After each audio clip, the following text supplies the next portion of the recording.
Hey class, Professor Kev here. Today's business networking tip is called Who Are You?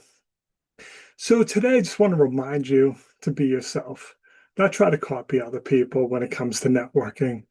So on social media, I see a lot of people try to copy someone like Gary Vaynerchuk, Gary Vee. He swears a lot, throws a lot of F-bombs.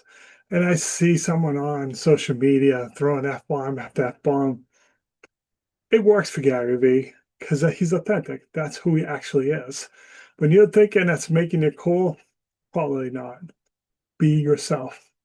If you've ever met me and you ask me how I'm doing, most of the time you're going to hear me say, just living the dream every day.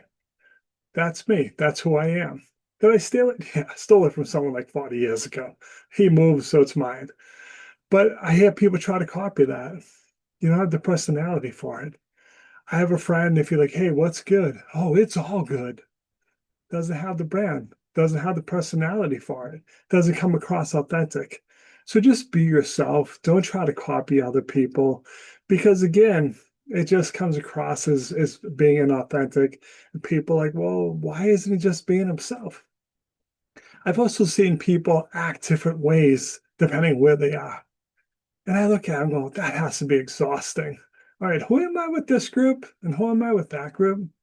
If you're just yourself, it's going to make life easier. And again, some people are going to like your brand, some people are not going to like your brand. That's okay. There's nobody who's liked by everybody. Stop trying to be that person because it's just not an achievable goal. But remember, relax and be yourself. I think it's going to work for you. All right, that's today's business networking tip. If you like the tip, hit the like and share button. If you want to talk about networking, have questions, send me a message. Always make time to chat with you. Thanks for watching. Hope you're having a truly dazzling day.